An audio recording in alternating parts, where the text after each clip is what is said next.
ہمارے چینل کو سبسکرائب کریں اور بیل آئیکن دبائیں۔ میلاد النبی کا جشن ہے، میلاد النبی کا جشن ہے، میلاد النبی کا جشن ہے۔ آگے بنا تحقیق حضور والا سے حضرت علامہ الشاہ مفتی سلیم رضا صاحب قبلہ سے ہم خطاب نایاب سماعت کرنے کے لیے تیار ہو جاتے ہیں۔ نبی کے رہنے کے لائق یہ کمرہ ہو ہی جائے گا، نبی کے رہنے کے لائق یہ کمرہ ہو ہی جائے گا، مدینہ کہتے کہتے دل مدینہ ہو ہی جائے گا۔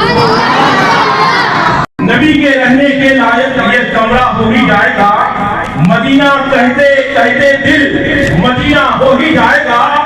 نہ ہو جس بیمار کو آرام سارے زمانے میں، درے خواجہ پہ لے جاؤ تو اچھا ہو ہی جائے گا، درے خواجہ پہ لے جاؤ تو اچھا ہو ہی جائے گا۔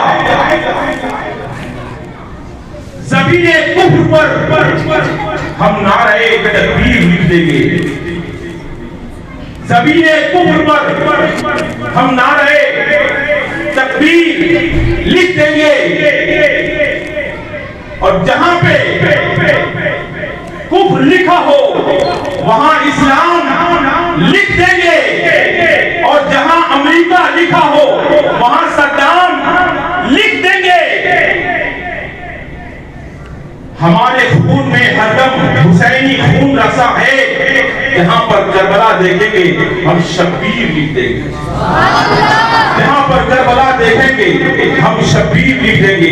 نعرہ تکبیر، نعرہ رسالت، نعرہ اہل سنت، سرکار کی آمد، دیندار کی آمد، عید میلاد النبی۔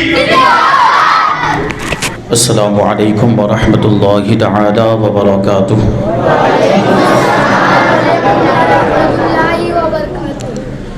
الحمدللہ العلی الاکبر، والصلاة والسلام علی سید البشر وشفیع الامة یوم المحشر، وعلى آلہ واصحابہ السرج الغرر، اما بعد فاعوذ باللہ من الشیطان الرجیم، بسم اللہ الرحمن الرحیم۔ محمد رسول اللہ، صدق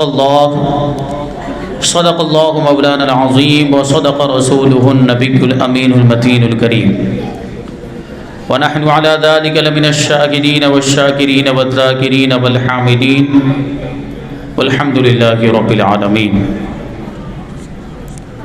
آئیے ہم اور آپ سب سے پہلے حضور سرور کائنات، فخر موجودات، باعث تخلیق کائنات، احمد مجتبی محمد مصطفیٰ صلی اللہ علیہ وسلم کی بارگاہ بے کس پناہ میں جھوم جھوم کر درود و سلام کا نذرانہ عقیدت پیش کریں اور پڑھیں اللہم صلی علی سیدنا و مولانا محمد معدن الجود والکرم وآلہ الکرام وابنہ الکریم وبارک وسلم صلاۃ وسلام علیک یا رسول اللہ صلی اللہ تعالی علیہ وسلم۔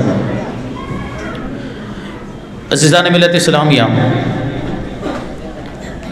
ہم اور آپ ذکر نبی کی محفل میں بیٹھے ہوئے ہیں۔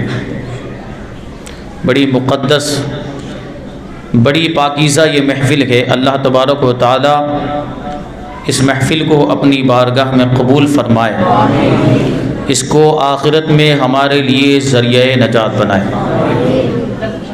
اللہ تبارک و تعالی کا بے پناہ فضل و احسان ہے کہ اس نے ہمیں حضور رحمت عالم صلی اللہ علیہ وسلم کی امت میں پیدا فرمایا، ایسے نبی کی امت میں پیدا فرمایا جو سارے نبیوں کے سردار ہیں، سارے رسولوں کے سردار، اور اسی نسبت غلامی کی وجہ سے اللہ تبارک و تعالیٰ نے امت محمدیہ کو ساری امتوں کا سردار بنا تھا، حضور اقدس صلی اللہ علیہ وسلم کی شان، اللہ تبارک و تعالیٰ نے ساری خوبیاں، ساری اچھی صفات حضور اقدس صلی اللہ علیہ وسلم کی ذات میں جمع فرما دی۔ دیگر انبیاء کرام معجزات کے معاملات میں دیکھیں تو کسی نبی کو ایک معجزہ ملا، کسی کو 2، کسی کو 3، کسی کو 4، لیکن جب ہمارے آقا کی باری آئی تو اللہ تبارک و تعالیٰ نے سر سے لے کر پاؤں تک ہمارے آقا کو معجزہ بنا کر بھیجا۔ حضور اقدس صلی اللہ علیہ وسلم کے جسم مبارک کا ایک ایک بال اور ایک ایک رونگٹا معجزہ کے۔ ہم بال مبارک کی زیارت کرتے ہیں، منہ مبارک کی زیارت کرتے ہیں، بعض مقامات پر آپ نے دیکھا ہوگا کہ منہ مبارک میں سے شاخیں نکلتی ہیں۔ اب یہ عطر وغیرہ کیمیکل والی چیزیں ڈالنا شروع کر دیا، اس کی وجہ سے یہ سلسلہ بعض جگہوں پر موقوف، لیکن بعض لوگوں کو جب اس بات کی سمجھ آئی، اور میں بھی آپ لوگوں کو یہ کہنا چاہوں گا کہ اگر عطر ڈال رہے ہوں تو اس زمانے میں جو بھی عطر وغیرہ ملتے ہیں وہ کیمیکل سے خالی نہیں ہوتے، تو کیمیکل وغیرہ ہونے کی وجہ سے یہ سلسلہ موقوف ہو جاتا ہے، اس لیے کیمیکل والا عطر بال مبارک کے اندر نہ ڈالیں، منہ مبارک کے اندر ایسا عطر نہ ڈالیں۔ اگر کہیں سے اوریجنل عطر مل جائے، اصلی عطر جو پھولوں کے رس سے بنایا جاتا ہے، جو لکڑیوں کو، جو خوشبودار لکڑیاں ہوتی ہیں عود وغیرہ، اس کو نچوڑ کر بنایا جاتا ہے، ایسا اصلی عطر، یا نافع ہرن سے بنایا جاتا ہے جس کو ہم مشک کہتے ہیں، جو اوریجنل عطر ہوتا ہے، ایسے عطر مل جائے تو ڈالیں۔ لیکن عام طور پر ہمارے یہاں ہندوستان کے اندر اس طرح کے عطر نہیں ملتے اور دستیاب بھی نہیں، بہت مشکل سے ملیں گے، تو کیا کرنا چاہیے؟ اس کا بہتر طریقہ یہ ہے کہ زیتون کا تیل ڈالا جائے۔ زیتون کا تیل، جو کپی ہوتی ہے نا، جو بوتل جس میں آگے سے سوراخ ہوتا ہے، اس میں تیل کو بھر لیا جائے، زیتون کا تیل، اور منہ مبارک پر اوپر سے بڑے ادب کے ساتھ، احترام کے ساتھ 2 بوندیں صرف اس میں ڈال دی جائیں، تو انشاءاللہ تبارک و تعالی آپ کے یہاں بھی اگر منہ مبارک ہیں تو اس میں سے بھی شاخیں نکلیں گے۔ اور عطر ڈالنا ہی ہے تو آج کل جو ہے اس کے لیے ایک نیا ڈبہ نکلا ہے منہ مبارک کو رکھنے کے لیے، اس میں وہ کافور کو جما دیا جاتا ہے اور بیچ میں ایک ابھرا ہوا حصہ ہوتا ہے جس میں منہ مبارک کو نصب کر دیا جاتا ہے، تو ارد گرد میں جہاں پر وہ کافور لگا ہوا ہے اس میں عطر ڈالے، لیکن منہ مبارک کے اوپر بالکل عطر نہیں پڑنا چاہیے، جو کیمیکل والا عطر ہے اس کی بات کر رہا ہوں۔ تو یہ بات آپ ملاحظہ کریں گے کہ وہ منہ مبارک، بعض مقامات پر تو ہم کو یہ پتہ چلا، بتایا گیا کہ اوپر سے تو شاخیں نکلی، اندر جڑوں میں بھی شاخیں نکلی ہیں۔ جب اس کو نصب کیا نا کسی چیز کے اندر، آدھا اندر ہوتا ہے آدھا اوپر ابھرا ہوا ہوتا ہے، منہ مبارک کے حضور کے بال کا معجزہ دیکھیں تو اوپر سے بھی شاخیں نکلی ہیں اور اندر جڑوں کے اندر بھی شاخیں نکلی ہیں۔ اب یہ دیکھیں حضور اقدس صلی اللہ علیہ وسلم کا ایک ایک بال معجزہ، غور کریں، جب حضور اقدس صلی اللہ علیہ وسلم کا ایک ایک بال زندہ ہے، شاخیں نکل رہی ہیں، تو جن کے یہ بال ہیں وہ نبی کیوں زندہ نہیں ہوگا؟ ہمارے امام کہتے ہیں تو زندہ ہے واللہ، تو زندہ ہے واللہ، میرے چشم عالم سے چھپ جانے والا۔ ایسا نبی اللہ تبارک و تعالیٰ نے ہمیں عطا فرمایا اور ایسے نبی کی امت میں ہم کو پیدا فرمایا۔ ہمارے آقا کی شان یہ ہے کہ اولین بھی حضور کی تعریف کرتے ہیں اور آخرین بھی حضور کی تعریف کرتے ہیں۔ حضور اقدس صلی اللہ علیہ وسلم کا اسم گرامی محمد ہے صلی اللہ علیہ وسلم۔ محمد کا مطلب ہی ہوتا ہے کہ جس کی خوب تعریف کی جائے، جس کی خوب تعریف کی گئی ہو، اور اس کی وجہ علماء کرام یہی بتاتے ہیں، جب سے دنیا بنی ہے حضور اقدس صلی اللہ علیہ وسلم کی تعریف ہو رہی ہے، انبیاء کرام دنیا میں تشریف لائے، حضور کی آنے کی خوشخبری دیتے رہے، حضور کی تعریف بیان کرتے رہے، اپنی امتوں کو حضور کی آمد کی خبر دیتے رہے، تذکرہ ہو رہا ہے۔ جب سے دنیا بنی ہے حضور کی تعریف ہو رہی، حضور کا ذکر ہو رہا، اور حضور اقدس صلی اللہ علیہ وسلم دنیا میں تشریف لائے، صحابہ کرام نے ذکر کیا، صحابہ کرام کے بعد تابعین نے حضور کا ذکر کیا، حضور کی تعریف بیان کی، بزرگان دین نے حضور کا تذکرہ کیا، اولیاء کرام نے، ایمان والوں نے حضور کا ذکر کیا۔ آج تک یہ تذکرہ جاری ہے اور ہم بھی حضور اقدس صلی اللہ علیہ وسلم کی ذکر کی محفل کو سجائے ہوئے گئے اور حضور کے ذکر کی بلندی کا سبب بنے ہوئے۔ اور یہ جو سلسلہ ہے قیامت تک جاری رہے گا۔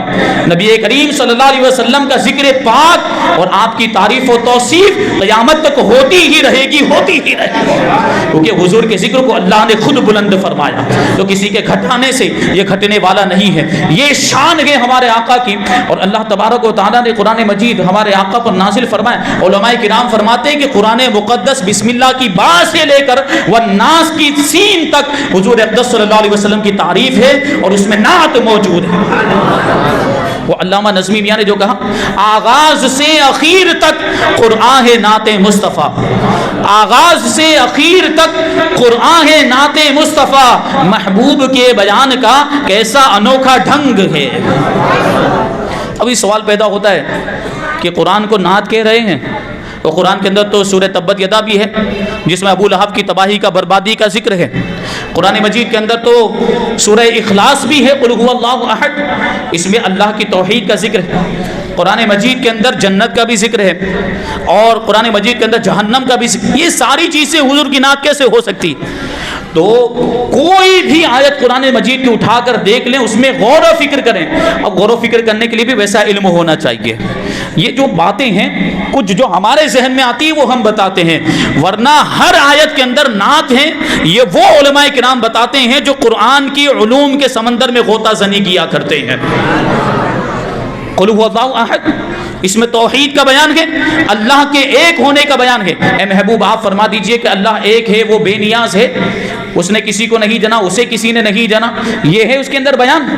تو یہ کیسے نعت ہو؟ تو غور کریں گے تو آپ کو پتہ چلے گا۔ اللہ تبارک و تعالیٰ نے اپنی توحید کا بیان کیا، سورہ اخلاص کو نازل فرمایا۔ اگر اللہ تبارک و تعالیٰ چاہتا تو ڈائریکٹ ارشاد فرماتا هو اللہ احد، اللہ ایک ہے، ویسے ہی ڈائریکٹ ارشاد فرماتا، لیکن اپنے محبوب کی زبان سے کہلوا رہا ہے۔ محبوب آپ فرما دیں کہ اللہ ایک ہے، یہ نعت نہیں تو اور کیا ہے؟ سورہ تبت یدا میں ابو لہب کی بربادی کا ذکر ہے، اس کی تباہی کا ذکر ہے، لیکن جب اس کے پس منظر کو ہم دیکھیں گے، اس کے شان نزول کو، بیک گراؤنڈ کو دیکھیں گے تو پتہ چلے گا کہ سورہ تبت یدا بھی حضور کی نعت ہے۔ حضور اقدس صلی اللہ علیہ وسلم نے جب مکے والوں کو جمع کیا تھا اور اسلام کی دعوت دی تھی پہلی مرتبہ، اور یہ کہا تھا کہ اگر میں تمہیں خبر دوں کہ اس پہاڑ کے پیچھے سے ایک بہت بڑا لشکر تم پر حملہ کرنا چاہتا ہے تو کیا تم میری تصدیق کرو گے؟ تو سب نے کہا تھا کہ ہم نے آپ کو سچا ہی پایا، کبھی جھوٹ بولتے ہوئے نہیں پایا، لیکن جب اسلام کی دعوت دی تو لوگوں نے جھٹلانا شروع کر دیا۔ ابو لہب نے کہا کہ کیا اسی لیے تو نے ہمیں جمع کیا تھا؟ تیرے ہاتھ تباہ و برباد ہو جائیں، تو ہلاک و برباد ہو جائے۔ اس نے، ابو لہب نے معاذ اللہ حضور اقدس صلی اللہ علیہ وسلم کی شان میں گستاخی کی تھی، اور یہ تبا کے الفاظ اس نے حضور کے لیے استعمال کیے تھے۔ اللہ کے رسول صلی اللہ علیہ وسلم نے ابو لہب کا جواب نہیں دیا، لیکن پروردگار عالم کو گوارا نہ ہوا کہ میرے حبیب کی شان میں گستاخی کی جائے، تو حضور اقدس صلی اللہ علیہ وسلم کی جانب سے اللہ تبارک و تعالیٰ نے جواب دیا، اور قرآن مجید کے اندر پوری سورت اس کی برائی اور اس کی مذمت میں نازل فرمائی کہ تو میرے حبیب کو کہتا ہے کہ تم ہلاک و برباد ہو جاؤ، تو ہلاک ہو جائے، ابو لہب تو برباد ہو جائے اور تو جہنم رسید ہو جائے۔ یہ دیکھیں، اس کے بیک گراؤنڈ کو دیکھیں گے تو پتہ چلے گا یہ بھی حضور کی نعت ہے کہ حضور کی شان میں گستاخی ہوئی تو اس کے جواب میں اللہ تبارک و تعالیٰ نے یہ سورت نازل فرمائی۔ پھر جنت کا ذکر ہے، جہنم کا ذکر ہے۔ اس کا سیدھا سادہ مطلب یہ ہے کہ اگر میرے حبیب کی پیروی کرو گے تو جنت ملے گی، اور اگر میرے حبیب کے نقش قدم سے ہٹ جاؤ گے تو جہنم میں جاؤ گے۔ وہ جہنم میں گیا جو ان سے مستغنی ہوا، وہ جہنم میں گیا جو ان سے مستغنی ہوا، ہے خلیل اللہ کو حاجت رسول اللہ کی۔ یہ شان ہے۔ تو یہ پورا قرآن مجید نبی پاک صلی اللہ علیہ وسلم کی نعت ہے، اور اس میں جگہ جگہ پر حضور اقدس صلی اللہ علیہ وسلم کا تذکرہ موجود ہے۔ آج اب دنیا کے اعتبار سے دیکھیں، دنیا کے اصول و قوانین کے اعتبار سے دیکھیں تو دنیا میں اگر کوئی شخص کسی انسان سے محبت کرتا ہے تو اپنے محبوب کا خوب تذکرہ کرتا ہے، اور اپنے محبوب کے اعضاء کا ذکر کرے گا، اس کی زلفیں ایسی، اس کی آنکھیں ایسی، اس کے کان ایسے، اس کی ناک ایسی، اس کا چہرہ ایسا۔ ہوتا ہے کہ نہیں ہوتا؟ دنیا میں جب کوئی کسی سے محبت کرتا ہے تو اس کا تذکرہ خوب زیادہ کرتا ہے۔ تو اللہ تبارک و تعالیٰ بھی تو ہمارے آقا سے محبت فرماتا ہے، ایسی محبت فرماتا ہے کہ کوئی انسان اور مخلوقات میں سے کوئی بھی ویسی محبت کر ہی نہیں سکتا، کیونکہ وہ خالق کائنات ہے، خالق کا مقابلہ کوئی نہیں کر سکتا۔ تو اسی وجہ سے اللہ تبارک و تعالیٰ بھی قرآن میں جا بلا وجہ اپنے محبوب کا ذکر کرتا ہے، کہیں حضور کے چہرے کا ذکر ہے، کہیں حضور کے دستے مبارک کا ذکر ہے، کہیں حضور اقدس صلی اللہ علیہ وسلم کی زلفوں کا ذکر ہے، کہیں حضور اقدس صلی اللہ علیہ وسلم کی جان کی قسم یاد فرمائی گئی، کہیں حضور کی زندگی کی قسم یاد فرمائی گئی، کہیں حضور کے شہر کی قسم یاد فرمائی گئی۔ اللہ تبارک و تعالیٰ دوسرے پارے میں ارشاد فرماتا ہے قد نرى تقلب وجهك في السماء فلنولينك قبلة ترضاها فول وجهك شطر المسجد الحرام۔ اے محبوب ہم بار بار آپ کے چہرے کو آسمان کی طرف اٹھانا دیکھ رہے ہیں، ان قریب ضرور ہم آپ کو اس قبلے کی طرف پھیر دیں گے جس میں آپ کی رضا اور آپ کی خوشنودی ہے۔ واقعہ یہ تھا کہ اللہ کے رسول صلی اللہ علیہ وسلم جب تک مکہ مکرمہ میں رہے، خانہ کعبہ کی طرف رخ کر کے عبادتیں کرتے رہے، نمازیں پڑھتے رہے، لیکن جب مدینہ منورہ ہجرت کر کے تشریف لائے تو حکم ہوا کہ اب بیت المقدس کو قبلہ بنا دیا گیا، اب بیت المقدس مسجد اقصی کی طرف رخ کر کے عبادتیں کیا کریں، نماز پڑھا کریں۔ تقریباً 16 مہینے تک یا 17 مہینے تک اللہ کے رسول صلی اللہ علیہ وسلم اور مسلمان بیت المقدس کی طرف رخ کر کے عبادتیں کرتے رہے اور مسجد اقصی کی طرف رخ کر کے نمازیں پڑھتے رہے، لیکن رسول اللہ صلی اللہ علیہ وسلم کی خواہش تھی کہ دوبارہ خانہ کعبہ کو قبلہ بنا دیا جائے، دوبارہ خانہ کعبہ کو قبلہ بنا دیا جائے۔ یہ حضور پاک صلی اللہ علیہ وسلم کی خواہش تھی اور اللہ تبارک و تعالیٰ اس کو ملاحظہ فرما رہا تھا۔ ایک مرتبہ مسجد قبلتین کے اندر اللہ کے رسول صلی اللہ علیہ وسلم تشریف فرما تھے، ظہر کی نماز تھی یا عصر کی نماز تھی، نماز کے دوران ہی اللہ کے رسول صلی اللہ علیہ وسلم بار بار آسمان کی طرف اپنے چہرے مبارک کو اٹھا رہے تھے اور وحی کا انتظار کر رہے تھے کہ ابھی اللہ کا کوئی حکم آئے گا اور قبلہ تبدیل ہو جائے گا، دوبارہ خانہ کعبہ کو قبلہ بنا دیا جائے گا۔ اللہ تبارک و تعالیٰ یہ ملاحظہ فرما رہا تھا تو اللہ تبارک و تعالیٰ نے جب اپنے محبوب کی اس ادا کو دیکھا تو آیت کریمہ نازل فرمائی، اے محبوب ہم بار بار آپ کے چہرے کو آسمان کی طرف اٹھتا ہوا دیکھ رہے ہیں، ہم ضرور آپ کو اس قبلے کی طرف پھیر دیں گے جس میں آپ کی رضا ہے۔ فولی وجہک شطر المسجد الحرام، تو آپ اپنے چہرے کو مسجد حرام کی طرف پھیر لیں۔ حضور کی خوشنودی کے لیے، حضور کی رضا کے لیے اللہ تبارک و تعالیٰ نے دوبارہ خانہ کعبہ کو قبلہ بنا دیا۔ تو ہمارے امام جو کہتے ہیں کہ خدا کی رضا چاہتے ہیں دو عالم، خدا کی رضا چاہتے ہیں دو عالم، خدا چاہتا ہے رضائے محمد۔ حضور کی رضا اس میں تھی کہ دوبارہ خانہ کعبہ کو قبلہ بنا دیا جائے، تو رب کائنات نے بنا بھی دیا۔ مسجد قبلتین جو عمرہ کرنے کے لیے یا حج کرنے کے لیے گئے ہیں انہوں نے دیکھی ہوگی، جو نہیں گئے اللہ تعالیٰ سب کو زیارت نصیب فرمائے۔ مسجد قبلتین دیکھی ہوگی، ایک محراب ادھر بنی ہوئی اور ایک محراب مد مقابل میں بنی ہوئی ہے، اس کو تو اب مٹا دیا ہے، وہاں جو ہے کہ محراب آنے جانے کے لیے دروازہ بنا دیا، لیکن ابھی بھی نشان اس محراب کے اوپر چھوٹی سی محراب اس طرح کی بنی ہوئی ہے، یہ نشان ہے مسجد قبلتین کا۔ جو بیت المقدس کی جانب والا جو محراب کا حصہ تھا وہ اس طرف ہے، اور خانہ کعبہ کی جانب والی جو محراب بنی ہوئی ہے وہ اب بھی اس طرح اس حالت میں موجود ہے۔ وہ مسجد قبلتین یہ اس بات کی نشانی ہے کہ اسی مسجد کے اندر یہ واقعہ پیش آیا، تبدیل یہ قبلہ کا واقعہ، اور وہ مسجد اپنی زبان حال سے یہ گواہی دے رہی ہے کہ پوری کائنات اللہ کی رضا چاہتی ہوگی، لیکن میرے حبیب کا معاملہ یہ ہے کہ اللہ تبارک و تعالیٰ ان کی رضا چاہتا ہے۔ یہی وہ مسجد ہے جس میں قبلے کی تبدیلی ہوئی حضور کی خواہش کے مطابق اور حضور کی رضا کے مطابق۔ تو دیکھیں اس آیت کریمہ میں اللہ تبارک و تعالیٰ نے حضور کے چہرے مبارک کا ذکر کیا۔ رخ مصطفیٰ ہے وہ آئینہ، کب ایسا دوسرا آئینہ، نہ ہماری بزم خیال میں نہ دکان آئینہ ساز میں۔ اللہ تبارک و تعالیٰ نے حضور کے چہرے جیسا دوسرا کوئی چہرہ بنایا ہی نہیں، بلکہ حضور اقدس صلی اللہ علیہ وسلم کے جیسا سراپا کسی اور کو بنایا ہی نہیں ہے، بلکہ علماء فرماتے ہیں کہ حضور کے مثل کسی دوسرے کا ہونا محال ہے، اللہ تبارک و تعالیٰ کی قدرت کے تحت داخل ہی نہیں ہے، یعنی قیامت تک حضور کے جیسا کوئی آنے والا ہی نہیں ہے۔ یہ شان ہے ہمارے آقا کی۔ پھر دیکھیں تو ایک آیت کریمہ کے اندر اللہ تبارک و تعالیٰ نے حضور کے کان مبارک کا ذکر کیا۔ وَمِنْهُمُ الَّذِينَ يُؤْذُونَ النَّبِيَّ وَيَقُولُونَ هُوَ أُذُنٌ قُلْ أُذُنُ خَيْرٍ لَكُمْ يُؤْمِنُ بِاللَّهِ وَيُؤْمِنُ لِلَّذِينَ آمَنُوا مِنْكُمْ وَالَّذِينَ يُؤْذُونَ رَسُولَ اللَّهِ لَهُمْ عَذَابٌ أَلِيمٌ۔ ان میں سے کچھ لوگ وہ ہیں جو غیب بتانے والے نبی کو تکلیف دیتے ہیں اور کہتے ہیں کہ وہ تو کان ہیں، وہ تو کان ہے کا کیا مطلب؟ کہ ان کو جو بھی کہا جائے وہ مان لیتے ہیں. یقیناً وہ کان ہے لیکن تمہاری بھلائی کے لیے کان ہے. وہ یقین کرتے ہیں, یؤمن باللہ, وہ کان ایسے ہیں جو اللہ پر ایمان لاتے ہیں, اور تم میں جو ایمان والے ہیں ان کی باتوں کا یقین کرتے ہیں. اور وہ لوگ جو نبی کو, اللہ کو اور اس کے رسول کو تکلیف پہنچا, اللہ کو تو کوئی تکلیف نہیں پہنچا سکتا, لیکن اللہ تبارک و تعالیٰ نبی کی تکلیف کو اپنی تکلیف بتا رہا ہے اور ارشاد فرماتا ہے وہ لوگ جو اللہ کو رسول کو تکلیف پہنچاتے ہیں ان کے لیے دردناک عذاب ہے. اس کا پس منظر یہ ہے کہ منافقین آپس میں محفلوں میں جب بیٹھتے تھے تو حضور پاک صلی اللہ علیہ وسلم کی شان میں گستاخیاں کرتے, حضور کے بارے میں برا بھلا کہتے تھے. ان سے کہا جاتا کہ تم حضور اقدس صلی اللہ علیہ وسلم کے بارے میں یہ نازیبا باتیں کہتے ہو, گستاخیاں کرتے ہو, اگر محمد صلی اللہ علیہ وسلم کو پتہ چل گیا تو کیا ہوگا؟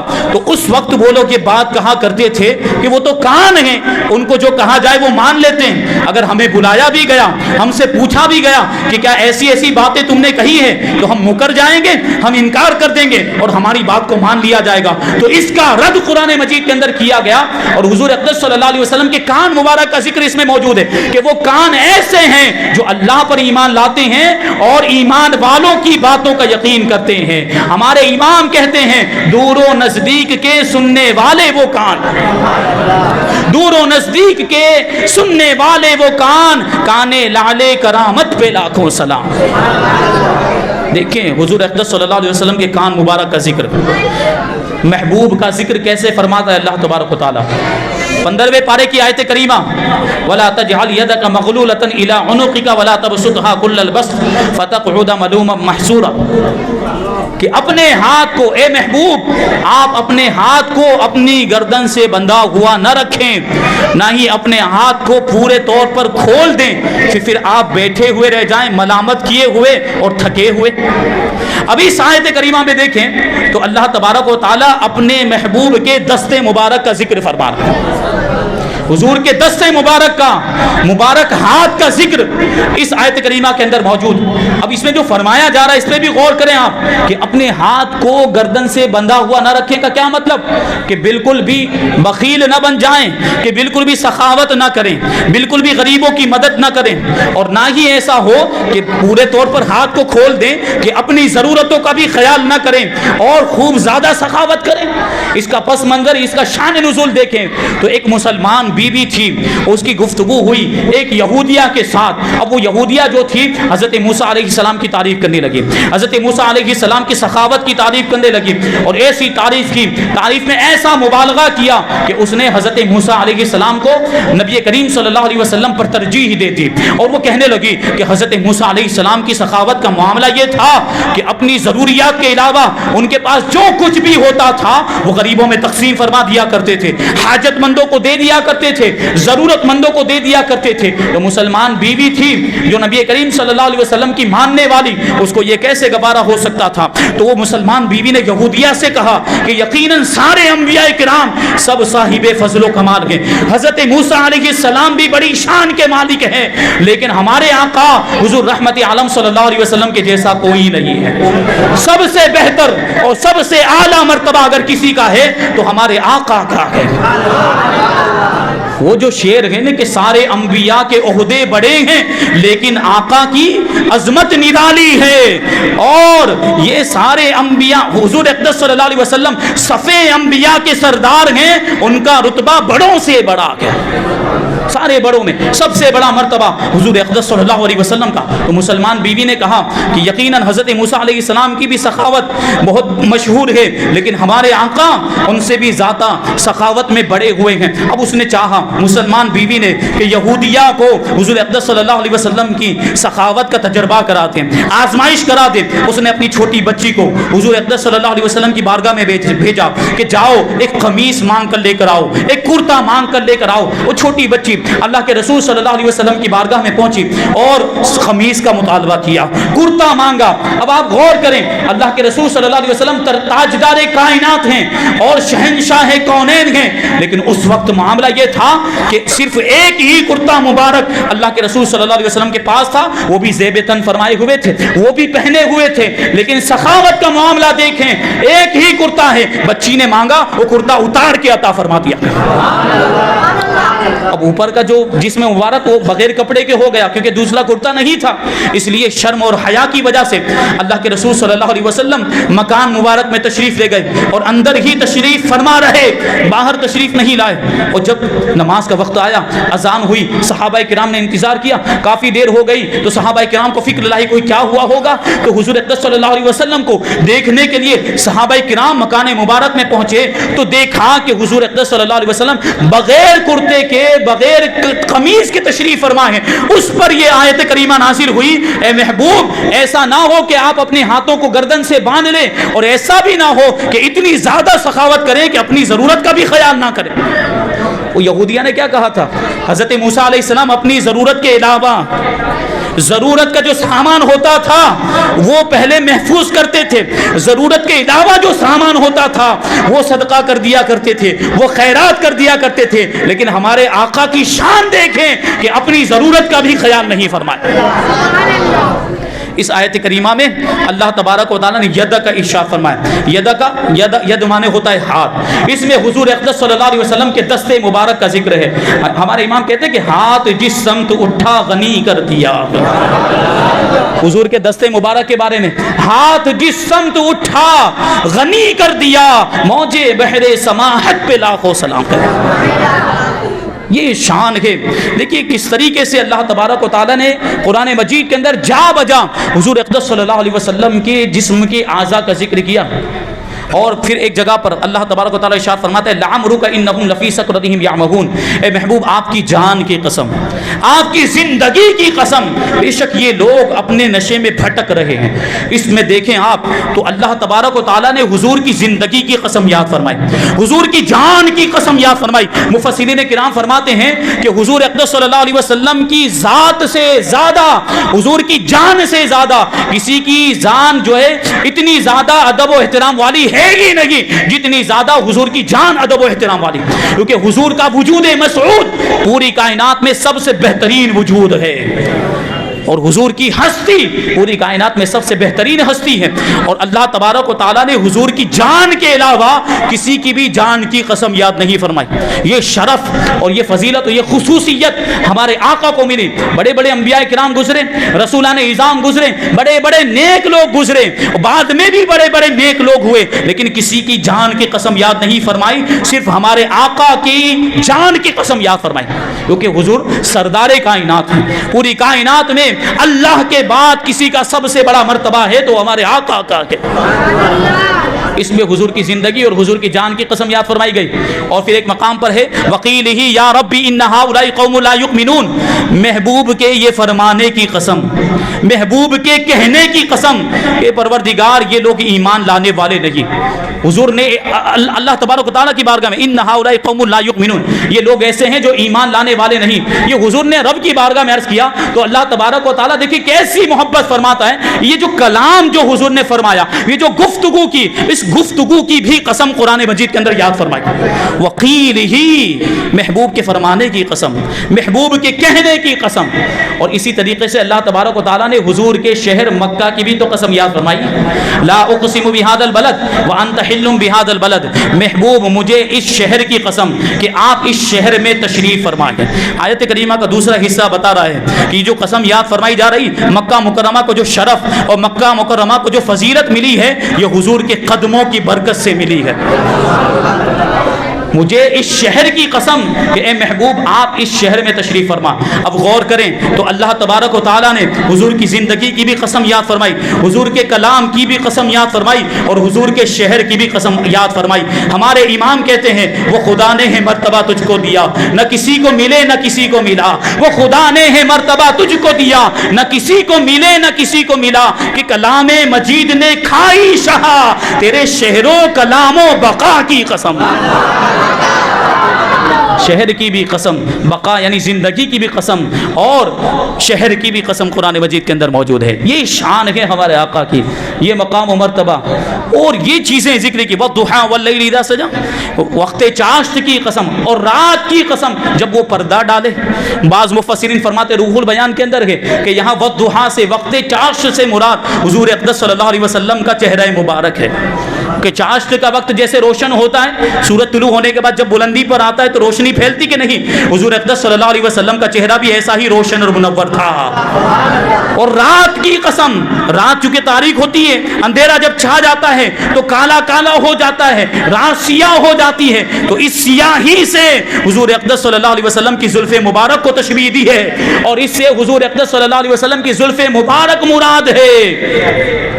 حضرت رضی اللہ تعالیٰ نے حضور کی گیسو پر پوری نعت لکھی، چمن طیبہ میں سنبل جو سوارے گیسو، حور بڑھ کر شکنے ناز پہ وارے گیسو، پوری نعت لکھی ہے۔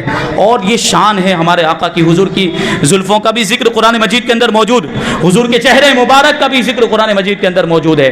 اور اللہ تبارک و تعالیٰ نے دیکھیں حضور کی بارگاہ کے آداب بھی دکھائے، حضور کی بارگاہ کے آداب سکھائے، کیسے بات کرنا ہے میرے محبوب کی بارگاہ میں، کیسے حاضر ہونا ہے، کیسے گفتگو کرنی ہے، اور آواز کیسی ہونی چاہیے، بلند ہونی چاہیے، آہستہ ہونی چاہیے، اور میرے محبوب سے آگے نہیں بڑھنا۔ اللہ تبارک و تعالیٰ 26ویں پارے کی آیت یا ایھا الذین آمنوا ارشاد فرماتا ہے لا تقدموا بین یدی اللہ ورسولہ، اے ایمان والو اللہ اور اس کے رسول سے آگے مت بڑھو، یعنی قول میں بھی آگے مت بڑھو اور فعل میں بھی آگے مت بڑھو۔ حضور کچھ فرما رہے ہوں تو درمیان میں کچھ بولو مت، اور حضور کوئی عمل کریں تو ان سے پہلے ان سے آگے بڑھنے کی کوشش مت کرے۔ ہوا یہی تھا عید الاضحیٰ کے دن، بقرہ عید کے دن، حضور اقدس صلی اللہ علیہ وسلم سے پہلے کچھ لوگوں نے قربانی کر لی تھی، حضور نے ابھی قربانی نہیں کی تھی، کچھ لوگوں نے قربانی کر لی، تو ان سے ارشاد فرمایا جا رہا ہے کہ رسول سے آگے مت بڑھو، میرے محبوب کا ادب کرو۔ ادب و احترام یہ ہے کہ ان سے آگے نہ بڑھا جائے، قول میں بھی آگے نہ بڑھا جائے اور فعل میں بھی آگے نہ بڑھا جائے۔ ایک روایت یہ بھی آئی ہے کہ کچھ لوگوں نے رمضان کے ایک دن پہلے ہی سے روزہ رکھنا شروع کر دیا، رمضان شروع نہیں ہوئے، شعبان کے آخری دن میں ہی روزہ رکھنا شروع، جبکہ حضور نے دوسرے دن جب رمضان شروع ہوئے تب روزہ رکھا، تو ان سے فرمایا جا رہا ہے کہ رسول سے آگے مت بڑھو، جب وہ روزہ رکھے تبھی تم بھی روزہ رکھو۔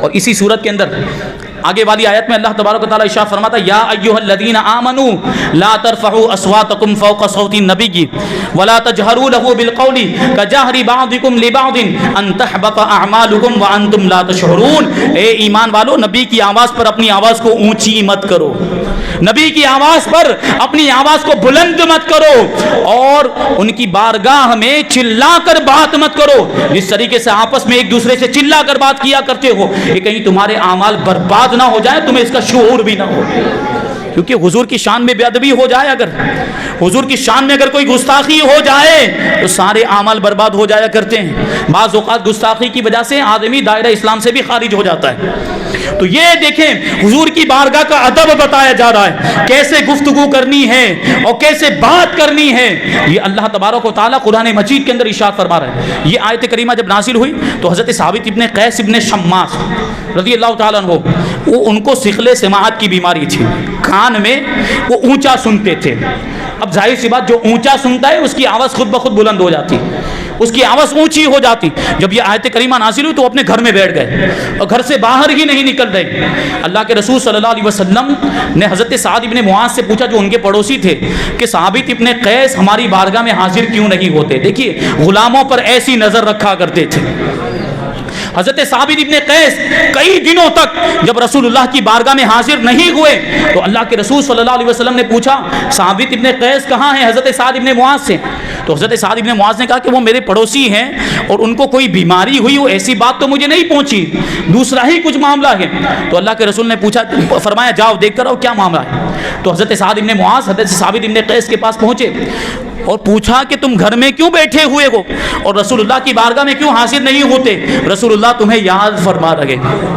تو حضرت ثابت ابن قیس ابن شماس کہتے ہیں یہ آیت کریمہ نازل ہو گئی جس میں ارشاد فرمایا گیا نبی کی آواز پر اپنی آواز کو بلند مت کرو، میری آواز بلند ہو جاتی ہے، کان میں کمزوری کی وجہ سے، ثقل سماعت کی وجہ سے میری آواز بلند ہو جاتی، میں تو تباہ ہو گیا، میں تو برباد ہو گیا، میں تو جہنم والوں میں سے ہو گیا۔ اب حضرت سعد ابن معاذ رضی اللہ تعالیٰ عنہ اللہ کے رسول کی بارگاہ میں حاضر ہوئے اور حضرت ثابت ابن قیس کی بات کو بیان کیا، یا رسول اللہ ان کی آواز بلند ہو جاتی ہے بیماری کی وجہ سے، ثقل سماعت کی وجہ سے، تو وہ سمجھ رہے ہیں کہ یہ آیت کریمہ میرے بارے میں نازل ہوئی ہے، میری آواز بلند ہو جاتی ہے، میں جہنمی ہو گیا۔ اللہ کے رسول صلی اللہ علیہ وسلم نے ارشاد فرمایا ثابت ابن قیس سے جا کر کہہ دو وہ جہنمی نہیں ہے، وہ تو جنتی ہے۔